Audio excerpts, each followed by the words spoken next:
नमस्कार, स्वागत है आपका कोविड टॉक में और आपके साथ मैं हूं रश्मि भूया शर्मा।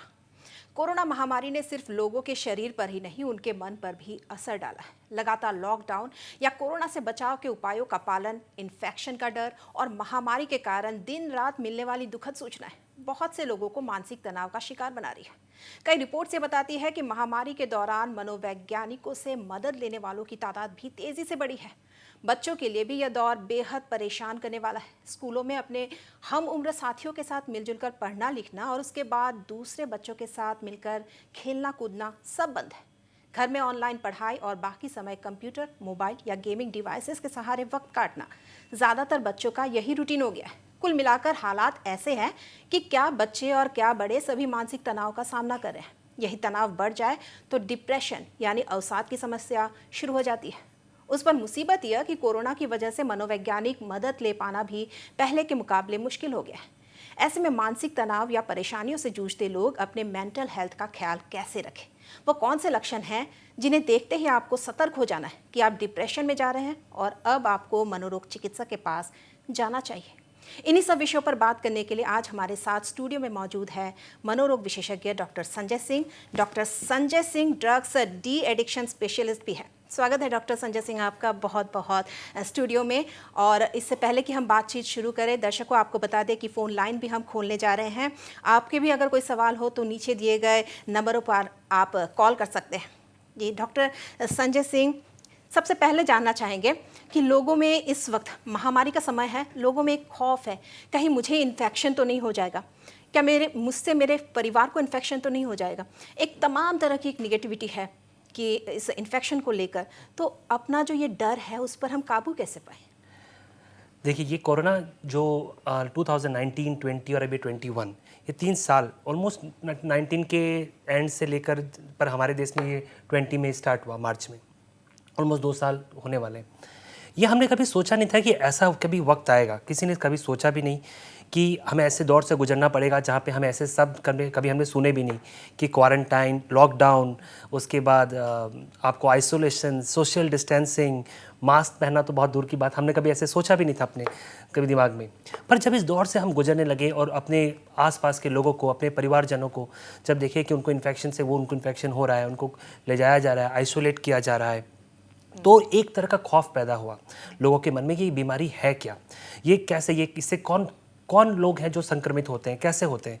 फिर जैसे जैसे नॉलेज हमें पता लगने लगा, लोगों की जानकारी बढ़ने लगी चीज़ों को लेकर कि ये बीमारी है क्या, इससे कैसे क्या इफेक्ट हो सकता है। फिर बहुत लोगों ने, हमारे बीच के लोगों ने अपने अपने रिश्तेदारों को भी खोया इस बीमारी से, तो ये खौफ और बढ़ गया। तो ये खौफ की वजह से लोगों के बीच में एक तनाव पैदा हुआ और बहुत सारे ऐसे लोग थे जो पहले से किसी न किसी मानसिक रोग से पीड़ित थे, उनमें ये चीज़ और बढ़ गया। और ये जो खौफ था, मैं ये नहीं कहता हूँ कि ये अचानक से, ये खौफ बिल्कुल लाजमी था, क्योंकि बिल्कुल एक नई सी चीज़ थी जिसके बारे में ना मैंने सोचा था, ना आपने सोचा, ना किसी ने भी जाना था इस चीज़ को। और इसी के कारण जब लोग इस चीज़ में ज़्यादा चलते बढ़ते गए तो उनके मानसिक जो मेंटल हेल्थ है वो भी काफ़ी कुछ इफेक्ट हुआ। इस दौरान हमने बहुत सारे लोगों को देखा कि वो बहुत डिप्रेशन में चले गए। डिप्रेशन में जाने का एक कारण था, अगर हम ब्रॉड एक्सपेक्ट पे देखें इन चीज़ों को, तो एक psychological impact of the illness, जो इस बीमारी का। दूसरा, जो इस कोविड के वजह से जो हमने लॉकडाउन, क्वारंटाइन और इन चीज़ से हम जब गुजरे, तो हमने एक तरह का हमें सोशियो इकोनॉमिक इम्पैक्ट भी पड़ा हमारे जीवन में, इकोनॉमिकली और सोशली।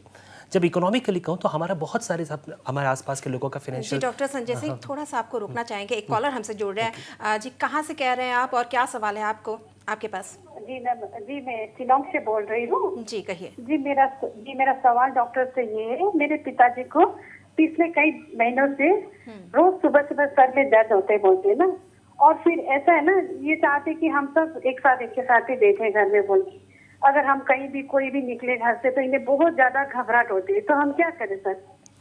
अच्छा, मैडम आपके पिताजी का उम्र कितना होगा? जी 65। 65, ठीक है। बस मैडम देखिए, 65 ईयर्स, ये प्रॉब्लम कब से हो रही है उनको? ये बहुत ज्यादा महीना हो गया है, पर अभी तो ये ज्यादा घबराहट होते हैं एकदम। अच्छा। कि ये सब हम लोग घर में रहे, कोई भी बाहर ना जाए घर से। देखिए ये चीज़, देखिए ये बहुत इम्पॉर्टेंट है कि आज जो 65 ईयर ओल्ड हैं वो, तो ये जो आप बता रहे हैं ये एक एंजाइटी के लक्षण हैं, जहाँ पे आपको अननेसेसरी थॉट, अननेसेसरी वरीज और अननेसेसरी चिंताएं मन में आ रही हैं। देखिए हमको उनको हर चीज़ को क्लियरली आप एक्सप्लेन कीजिए कि अगर हम अब मास्क का व्यवहार करें, सोशल डिस्टेंसिंग मेंटेन करें और जितना बार बार अपने हाथ धोते रहें, हाइजीन को मेंटेन करें, और साथ ही साथ जितने भी प्रिकॉशनरी गाइडलाइंस जो गवर्नमेंट की तरफ से दिए गए उसको हम फॉलो करके चलें, तो हम अपने आप को इस बीमारी से बिल्कुल बचा सकते हैं। और एक और चीज़ है, देखिए ये बीमारी जो है इसमें आपको ये बताना है कि इस बीमारी की लड़ाई में वो अकेले नहीं है, या आपका परिवार इसमें अकेले नहीं है, हम सब साथ लड़ रहे हैं। चीज़ों को जब आप क्लियरली एक्सप्लेन करेंगे उनको, और साथ ही साथ उनको आप बहुत ज़्यादा न्यूज़ कि आज इतने केसेस हुए, आज इतने लोग का देहांत हो गया, केसेस बढ़ रहे हैं, इन चीज़ों से उनको उनका जो अट्रैक्शन है वो थोड़ा कम कीजिए, उनको एंगेज कीजिए, उनके साथ टाइम स्पेंड कीजिए। बड़े बुजुर्गों के साथ टाइम स्पेंड करने के बाद उनको एक अपनापन का फीलिंग आएगा, उनका लगेगा कि उनके साथ कोई खड़ा है इस लड़ाई में। और ये बहुत इंपॉर्टेंट है कि जब उनको लगेगा कि उनके साथ कोई खड़ा है इस लड़ाई में, तो उनका मनोबल दोगुना हो जाएगा। और आप उनके साथ सबसे इंपॉर्टेंट है समय को स्पेंड करना, और प्रायोरिटाइज कीजिए चीज़ों को कि हम उनके साथ ये समय जो बिता रहे हैं इसमें उनको किसी गेम में एंगेज कीजिए, बच्चों के साथ खेलने में ले जाइए, सुबह उठ के थोड़ा मॉर्निंग वॉक कराइए, घर में इनकी फिजिकल एक्टिविटीज़ को इंक्रीज़ कीजिए। तो और घर में ज़्यादा से ज़्यादा इन बातों से दूर रहिए कि कोरोना कितना फैल गया, कितना लोग संक्रमित हुए हैं, इन चीज़ों से दूर रहिए। जी डॉक्टर साहब, कॉलर ने जिस तरह से पूछा एंग्जाइटी के बारे में, हम जानना चाहेंगे कि डिप्रेशन के किस तरह के लक्षण, आपने बताया एंग्जाइटी के लक्षण बताए हमको, डिप्रेशन के किस तरह के लक्षण हैं, हमें कैसे पता चले कि हम डिप्रेशन में जा रहे हैं, और कब हम अपने मनोरोग विशेषज्ञ से मिलें? देखिए डिप्रेशन जाने से पहले हम, आज आम लोगों को क्या होता है, किसी भी दिन वो 2 घंटे के लिए दुखी हुए, 3 घंटे के लिए दुखी हुए तो कहता है I am severely depressed, but that is not depression actually, that is sadness. तो डिप्रेशन क्या होता है कि जब इंसान अपने नॉर्मल लाइफ से अपने आप को अकेला कर लेता है, मतलब वो बिल्कुल अकेला सा रहने लगता है, किसी लोगों की उसकी बातचीत कम हो जाती है, जिस काम में वो पहले से काफ़ी इंटरेस्ट लेता था, जो करने में, जैसे किसी को कुकिंग में इंटरेस्ट है, किसी को खाने बनाने में इंटरेस्ट था, पर वो अब उस चीज़ को इंजॉय नहीं कर पा रहा है। हम मेडिकल टर्म से उसको कहते हैं प्लेजर डेफनेस या एनहीडोनिया। वो ऐसा फील कर रहा है, उसकी नींद डिस्टर्ब है, उसका खाना पीना इफेक्ट हो गया है, उसका टोटल बिहेवियर में जब आप देखोगे कि वो बिल्कुल अकेला सा रहता है चीज़ों को, और हमेशा उसकी जो बातें में एक निगेटिव सा थॉट रहता है, मतलब वो निराशावादी सोच में घिरा हुआ रहता है। और ये बहुत इंपॉर्टेंट है कि जब हम, ये इनिशियल साइंस होते हैं कि जब इंसान अकेले रहने लगे, उसकी सोच बदल जाए, उसका व्यवहार बदल जाए, मतलब तो हम उसको, और ये परसिस्टेंटली प्रेजेंट हो, अकॉर्डिंग टू हमारे जो डायग्नोस्टिक होता है उसमें हम उसको कहते हैं कि 14 दिन के लिए ज़रूरी है, पर कभी कभी हम उसको कम ड्यूरेशन में भी डिप्रेशन को कंसिडर करते हैं, अगर उसमें थॉट्स ऐसे हों कि जब उसको अपने आप को बहुत हेल्पलेस, होपलेस और वर्थलेस वाली फीलिंग आ जाए, या कभी कभी उनमें गिल्ट फीलिंग भी हो किसी चीज़ को लेकर, तो हमको उसको इग्नोर नहीं करना है। ये अर्ली साइंस है और इसको हम रेड फ्लैग साइंस कहते हैं। और कभी कभी अगर पेशेंट या जो भी इंसान है वो अगर अपने आप की ज़िंदगी को अंत करने की बातें करने लगता है कि उसको निराशावादी सोच के कुछ नहीं है। इस बात पर भी हम जरूर बनेंगे, लेकिन फिलहाल एक कॉलर हमसे जुड़ रहे हैं, पहले उनका सवाल ले लेते हैं। कहाँ से कह रहे हैं और क्या पूछना है डॉक्टर से आपको? हेलो, कॉलर हमसे नहीं जुड़ पा रहे हैं, तो डॉक्टर साहब आप कंटिन्यू कीजिए। हाँ, जो बता रहे थे आप हमको। तो अगर ऐसा इंसान अगर ऐसी बातें करता है कि अब जी के कोई फ़ायदा नहीं है, मुझे कुछ उपाय नहीं दिख रहा ज़िंदगी में जीने के, तो ये बहुत अर्ली साइंस है कि पेशेंट सीवियरली डिप्रेस्ड है। तो डॉक्टर साहब, इसी में हम जानना चाहेंगे कि इसमें परिवार की क्या भूमिका होती है? अगर हमें पता चल रहा है कि हमारा परिवार का एक सदस्य इस तरह के डिप्रेशन में जा रहा है, तो उसमें पूरे परिवार की भूमिका क्या होती है, कैसे संभाले उसको? देखिए, सबसे पहला जो कांटेक्ट होता है कि इंसान अगर परिवार में कोई हमारा अपना भाई बहन या परिवार में कोई भी ऐसी जो से गुजर रहा है, तो सबसे पहला जो कांटेक्ट होता है वह परिवार के लोग होते हैं। परिवार के लोग कोई ऐसे साइंस अगर दिख रहे हैं कि वो उनको इग्नोर नहीं करना है, उनको इस चीज़ को ऐसे नहीं करना ये तो ऐसे ही होता है, ठीक हो जाएगा, नहीं, उनसे बात कीजिए। डिप्रेशन का मेन थीम ही है लेट्स टॉक, आइए हम बात करते हैं। हम जब एक दूसरे से अपनी बात करेंगे, हो सकता है कि सामने वाला इंसान हमसे कंफर्टेबल एक बार में नहीं हो सारी बातें बताने के लिए, पर जब वो उससे बात करेंगे और हमको अपना कॉन्फिडेंस उसमें इतना बिल्टअप करना है कि वो अपने मन की बात व्यक्त कर सके। और साथ ही साथ जब ये अर्ली साइंस को देखें तो बात कीजिए, उनसे चीज़ को जानने के लिए कोशिश कीजिए, इग्नोर मत कीजिए।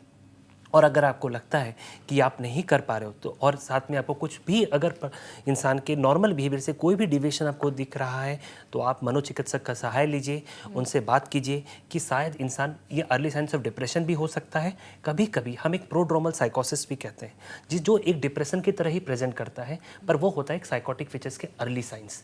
तो वो एक मनोरोग चिकित्सक ही उस चीज़ को अच्छे से मतलब बता यानी सकता है। बात करना बहुत बहुत ज़रूरी है। Let's talk, most important. हाँ, बुजुर्गों की बात तो हमने की, बच्चों में भी हम देख रहे हैं कि डॉक्टर साहब आपसे ये सवाल मैं ज़रूर करूंगी, लेकिन फिलहाल एक कॉलर हमसे जुड़ रहे हैं, उनसे फ़ोन ले लेते हैं। कहाँ से बात कर रहे हैं और क्या पूछना है आपको डॉक्टर से?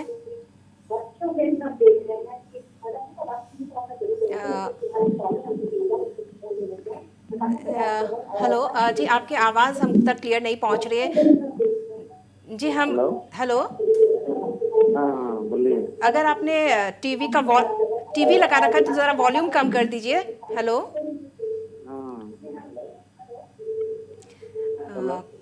हेलो, कॉलर से हमारी बात नहीं हो पा रही है। डॉक्टर साहब, हम जानना चाहेंगे, बात कर रहे थे हम लोग, बुज़ुर्गों की बात हमने कर ली, बच्चों में भी बहुत ज़्यादा इफ़ेक्ट देखा गया है, क्योंकि वो देख रहे हैं अपने सामने ही उनके माता पिता इन्फेक्टेड हो रहे हैं। कई बार तो ऐसा हो रहा है कि माता पिता इन्फेक्शन के बाद घर वापस ही नहीं लौटे। ओके। तो उन पर उनके जो मनोवैज्ञानिक पक्ष अगर हम देखें तो कैसे उनको संभालें? देखिए, ये जो कोरोना काल में मैंने जैसे बताया कि स्ट्रेस एक ऐसा स्ट्रेस से सिर्फ बुजुर्ग नहीं, जवान लोग नहीं, बच्चे भी बहुत बुरी वक्त से गुजरे हैं। जो बच्चों में देखा गया है कि वो काफ़ी, ये लॉकडाउन और क्वारंटाइन की वजह से काफ़ी समय से वो घर के अंदर बंद हैं, वो अपने दोस्तों से दूर हैं, अपने परिजनों से दूर रह रहे हैं, एक बंद चार दीवारी के अंदर हैं। जो बच्चे हम हमेशा खेलने के लिए बाहर खेलते थे, कूदते थे, सब कुछ करते हैं, ये साथ ही साथ, और अब जो ये न्यूज़ काफ़ी आ रही है कि third wave is going to affect the children periodic age group. मेरे काफ़ी पेशेंट्स को, पेरेंट्स को मेरे पास आए, बोले कि अब हम अपने बच्चों को कैसे संभालें। एक तरह का तनाव और एक तरह की एंजाइटी भी बहुत डेवलप हुई है। जी डॉक्टर साहब, एक कॉलर हमसे और जुड़ रहे हैं, कहाँ से कह रहे हैं और क्या पूछना है आपको? मैं इंफोक्सा से बोल रही हूँ। मैं ये जानना चाहती हूँ कि सर, मेरे हस्बैंड मुझसे अब इतना बात नहीं करते हैं और वो आइसोलेशन के बाद में हर वक्त इंटरनेट में ऑनलाइन रहते हैं, कोरोना के केसेस देखते रहते हैं। क्या आप मुझे बता सकते हैं कि मैं उनको इस परेशानी से कैसे बाहर निकालूं? और वो मुझसे कुछ भी शेयर नहीं करते हैं। ओके। मैडम, आपके हस्बैंड का उम्र कितना होगा? उनका उम्र अभी 35। ओके। देखिए, आइसोलेशन के बाद ये देखिए, जब इंसान आइसोलेशन में जाता है तो बिल्कुल अकेला रहता है। बहुत लाजमी है कि उसके पास एक ही उपाय है, मोबाइल। वो काफ़ी यूज़ करने लगता है, काफ़ी लोग, एक ही माध्यम बचता है लोगों से कनेक्ट करने का। तो वो जो चीज़ बाद में भी रह गई है कि यूज़ करते रहें, और शायद हो सकता है उनके मन में कुछ बातें हों, कुछ चिंताएं हों जो उन्होंने एक्सप्रेस नहीं की हो किसी से, आपसे बात नहीं कर उन्होंने किया है, तो आप उनसे साथ अकेले में बैठिए, उनका आप कॉन्फिडेंस बिल्ड कीजिए कि आप अगर उनसे शेयर करेंगे तो वो बात सिर्फ आप दोनों के बीच में रहेगी। उनके मन के विचार कैसे हैं, ख्याल कैसे हैं, वो किस चीज़ से गुजर रहे हैं, आप जानने की कोशिश कीजिए। अगर लगता है कि आपको कि वो बहुत परेशान हैं और अपने आप को, अपना ध्यान बांटने के लिए वो सिर्फ मोबाइल में बिज़ी हो रहे हैं, तो आप एक मनोरोग चिकित्सक का हेल्प भी ले सकते हैं इस चीज़ में, अगर आपको ये चीज़ अगर कि आगे और ना बढ़ जाए। और दूसरी चीज़ है कि आप प्रायोरिटाइज़ कीजिए लाइफ को, उनसे बात कीजिए कि जैसे हम, हो सकता है कि हम अपने मोबाइल की स्क्रीन टाइम को कम कर अपना जो ध्यान है एक साथ रियल वर्ल्ड में बिता सकते हैं, क्योंकि is now out of isolation. एक साथ आप कॉफ़ी पीजिए, चाय पीजिए, टाइम स्पेंड कीजिए बच्चों के साथ, घर में जो बुजुर्ग हैं उनके साथ टाइम स्पेंड कीजिए, एक दूसरे के प्रति कॉन्फिडेंस और बॉन्डिंग बिल्ड कीजिए। इससे ये काफ़ी निजात मिलेगा इस चीज़ से आपको। एक और कॉलर हमसे जुड़े डॉक्टर साहब इस वक्त, जानना चाहेंगे कहाँ से बात करें और क्या पूछना है आपको? हाँ, मैंने बात कर रहा हूँ पाठशाला से। जी कहिए। एक प्रॉब्लम हुआ था मेरा सर। हेलो। हाँ बोलिए। हाँ कहिए। एक प्रॉब्लम हुआ था कि मैंने तो 20 साल तक, अभी 20 साल तक मैंने एडिक्ट हूँ। हाँ, एडिक्ट था, एल्कोहल पी रहा था। उसके बाद तो मेरा थोड़ा सा ये नौकरी चक्री भी, काम करने का इच्छा नहीं है, सब कुछ पता हो गया। उसके बाद ऐसा हो गया कि मेरा बीवी भी चला गया। उसके बाद हम अभी तो ऐसा हो, शराब भी छोड़ दिया मैंने पीना, लेकिन मेरा मन को अच्छा नहीं लगता, अकेले ही रहने का मन करता था और बार बार वही ख्याल आता है, वो बीवी का ख्याल आता है वही। फुल जना नहीं कर पड़ता है। जी, आपके लास्ट में आपने क्या बोला, थोड़ा वापस रिपीट कीजिए, क्लियर नहीं है। हाँ, लास्ट में आपने कुछ बोला, वो क्लियर नहीं हुआ, आप वापस से रिपीट कीजिए। नकारात्मक सोच उनको आ रही है, ओके ओके, काफ़ी अच्छा, निगेटिविटी है। हाँ जी, देखिए आप ये जो आपने कहा कि आप अल्कोहल यूज़ कर रहे थे जिससे वजह से आपकी वाइफ ने आपको छोड़ के चली गई, और अभी निगेटिव थॉट्स अगर आ रहा है आपके मन में, तो मैं आपसे एक ही अनुरोध करूँगा कि आप दोबारा शराब पीना मत स्टार्ट कीजिएगा। हो सकता है कि आपका शराब पीने का कारण रहा हो, डिप्रेशन एक कारण रहा हो जिसकी वजह से आपने शराब स्टार्ट किया। दूसरी चीज़ एक बहुत इंपॉर्टेंट है कि आप एक मनोरोग चिकित्सक के समय हेल्प लीजिए, क्योंकि आप इस चीज़ से, दो चीज़ें इसमें इंपॉर्टेंट है कि आप दोबारा शराब पीने ना लौट जाएं, और दूसरी चीज़ है कि आप जिस चीज़ से गुजर रहे हैं वो साइंस ऑफ डिप्रेशन है। डिप्रेशन में आप जाने की वजह से हमारे पास उपलब्ध मेडिसिन है जो इस चीज़ से आपको निकाल सकती है।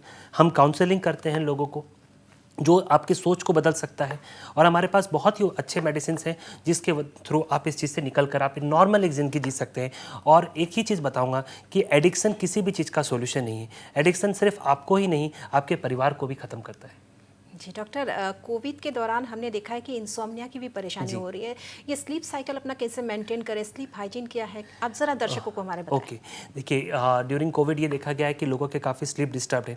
अब हमको ये जानना जरूरी है कि स्लीप डिस्टर्बेंस ये एक मात्र इंसोम्निया है या ये स्लीप डिस्टर्बेंस किसी और प्रॉब्लम का एक वन ऑफ द सिम्टम्स है।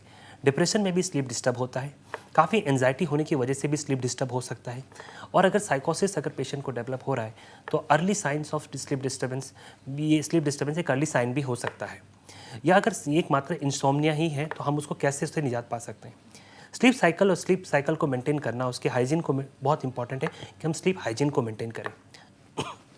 सॉरी, स्लीप हाइजीन को मेंटेन करने के लिए हमको ये चीज़ याद रखना है कि हमारा fix time of sleeping, fix time of waking up होना पड़ेगा। हम सही समय पे सोएं और सही समय पे उठें, ये हमारा अगर फिक्स रहता है। दूसरी चीज़ है कि शाम 6 बजे के बाद हम चाय, कॉफ़ी ऐसे भी, या स्मोकिंग, ऐसी कोई चीज़ें ना करें जो हमारे स्लीप साइकिल को डिस्टर्ब कर सकती है। थर्ड, हम जब रात को सोने जाएं तो हमारा बेड बिल्कुल क्लीन होना चाहिए। जो जिस चादर पर आप सो रहे हैं वो बिल्कुल साफ़ होना चाहिए। आप हाथ पैर अच्छे से धोकर अपने क्लीन, एक बिल्कुल रूम डार्क होना चाहिए। आप सोने से पहले कोई लाइट नोवेल पढ़ सकते हैं, या कोई भी जो चीज़ आपको अच्छा लगता है आप कर सकते हैं, पर मोबाइल को दूर रहना चाहिए, क्योंकि मोबाइल स्क्रीन एक्सपोजर जितना ज़्यादा होगा तो आपका स्लीप डिस्टर्ब होगा। फोर्थली, आप सबसे इंपॉर्टेंट है कि स्लीप मेंटेन करने के लिए, अच्छी स्लीप के लिए रात को डिनर बिल्कुल लाइट हो, ये इंपॉर्टेंट है। जी डॉक्टर साहब, हमने देखा है कि जो कोविड से उबर गए ऐसे पेशेंट्स भी मानसिक तनाव से बहुत ज़्यादा गुजर रहे हैं, एंजाइटी है, स्ट्रेस है, थकान है, इस तरह की बातें कर रहे हैं। तो आप हमारे दर्शकों को बता सकते हैं किसी तरह की जो माइंड रिलैक्सेशन एक्सरसाइजेज है, क्या योगा भी इसमें मददगार है? जी, देखिए हमने काफ़ी पेशेंट्स देखे हैं कोविड से रिकवरी के बाद, जिसको हम पोस्ट कोविड सिम्टम्स कहते हैं, या कभी कभी ये देखा गया है कि आईसीयू से निकलने के बाद भी काफ़ी कोविड पेशेंट्स जो मानसिक रोगों से गुजर रहे हैं, जैसे देखा गया कि पोस्ट कोविड एंजाइटी काफ़ी कॉमन है। लोग को ऐसा लगता है कि बीमारी मुझे दोबारा ना हो जाए, ये हम इस चीज़ से कैसे बच पाते हैं। उनको एक अलग सा बेचैनी होता है, उनको बार बार ये फीलिंग आती रहती है कि मेरा सांस तो नहीं रुक रहा, मैं सांस लेने में मुझे दिक्कत हो रही है। मुझे बहुत पोस्ट कोविड वीकनेस भी देखा गया है, जिसको हम CFS कहते हैं, क्रॉनिक फैटिग सिंड्रोम। ये ऐसा भी काफ़ी देखा गया है, काफ़ी लंबे समय तक कोविड में रहने के बाद भी। ऐसे चीज़ों से आप कैसे निजात पा सकते हैं? सबसे इंपॉर्टेंट है कि अपने सोच में पॉजिटिविटी सोच रखिए, अपने आप को बिजी रखिए चीज़ों में। इन चीज़ों से दूर रहिए कि कौन कितना केसेस हो गए, कितना संक्रमण हुआ, कितने लोग गए। योगा जैसे आपने पूछा, मैं आपको बताऊंगा कुछ रिलैक्सेशन टेक्निक का बहुत इंपॉर्टेंट रोल है। आप सुबह उठ के मॉर्निंग वॉक कीजिए, हो सके तो इवनिंग वॉक कीजिए, नॉट नेसेसरली कि मॉर्निंग। अपने डाइट रिजिम को फॉलो कीजिए। सबसे इंपॉर्टेंट फ्रेश फ्रूट्स, वेजिटेबल्स, इन चीज़ों को इंक्लूड कीजिए। योगा का काफ़ी इंपॉर्टेंट रोल है। प्राणायाम या और भी जो योगिक एक्सरसाइजेज हैं वो आप फॉलो कीजिए। उससे क्या होता है कि एक तो आपकी साइकोलॉजिकल रेजिलियंस वो बढ़ता है, चीज़ों से फाइट करने के तरीके, और मेडिटेशन कर सकते हैं। हम डीप ब्रीदिंग एक्सरसाइज सिखाते हैं लोगों को।